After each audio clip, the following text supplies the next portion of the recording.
Hello नमस्कार प्रणाम। मैं भोजपुरी लोग गायक नवनीत सिंह और हमारे साथ में हैं रघु राजा, संजय भैया। प्रणाम नमस्कार। रघु राजा के पापा। और आज ये खुलासा कर रहा हूँ, मैं खुलासा कर रहा हूँ। हमको हमरा लागत रहे ना कि यहाँ के घर आ रहा है। अच्छा। रघु राजा के घर आ रहा है और आज मालूम चलल है कि घर दिखवा दिखौली पड़ोसी घर एकदम पड़ोसी। हमार घर हम माघर मघरी मलमलिया मसरा के बीच में, और वही जहाँ से तई सा थोड़ा दूरी पे दिखवा दिगौली बा। ऊपर आगे कतालपुर बा जहाँ हमार शादी भी भइल बा, और ई दिखवा दिगौली घर हटे तो बहुत खुशी मिलल बा। और छोट बाबू बहुत आगे बढ़त रहा, खूब आगे बढ़त। हमने के जोन भी थोड़ा बहुत जोन भी बुझाई जहाँ सहयोग के जरूरत है कइल जाई, ऐसे बहुत आगे निकल गइल बारानी। भगवान का सौर आगे बढ़स। कोनो को प्यारा से गाना सुना बाबू जरूर, लेकिन बेईमानी ना रोड़ा पर जे बुरा नजर से ताकेला ओकरा के। आहा क्या बात है। एगो बहुत पुराना लहर है बेईमानी हो तो क्या करें? केसर के गंध लेके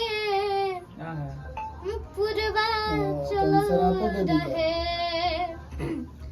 कि केसर के गंध लेके फिर दिक्कत हो जाए। पुरवा चलल रहे,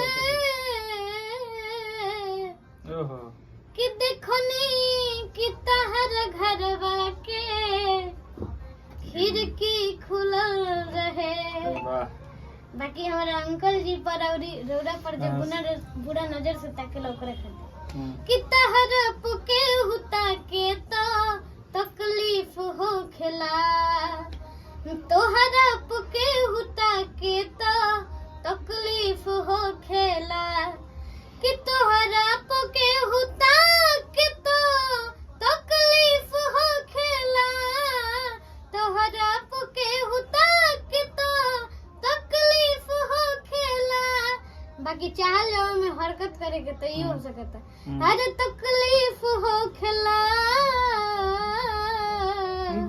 झरकोस के हुझा के तो तकलीफ हो खेला, कि तोहरा पके हुता के तो तकलीफ हो खेला।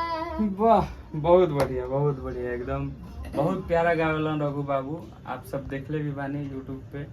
और भगवान का दिन दोगुना रात चौगुना। हम तो यहाँ तो निहारा के हर जगह बा भैया की क्षेत्र वाला। तो आज बहुत खुशी भइला कि एकदम जवारी बाबू बारन, और आप सब भी प्यार दी, आशीर्वाद दी, और बहुत आगे बढ़िया नहीं। हमारे एकदम दिल से दुआ बा, आशीर्वाद बा, प्यार बा।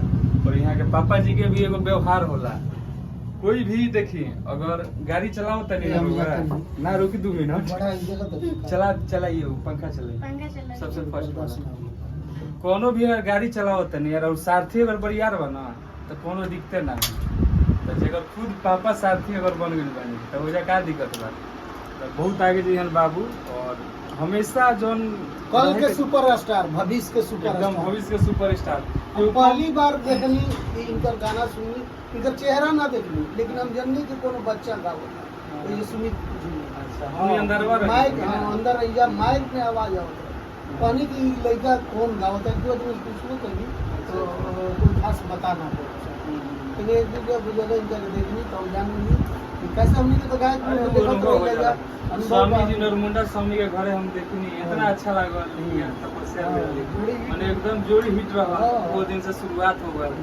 और हाँ, अगर तपस्या के चाहिए बाबू के प्रोग्राम कराए होगा तो एकदम संपर्क करिए, प्रोग्राम भी करिए। नंबर बता दी। नंबर बोलो।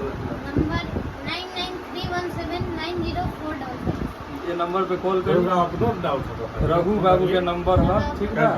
ठीक बा। और खूब वीडियो को शेयर करी, अपन प्यार दिया, आशीर्वाद दी।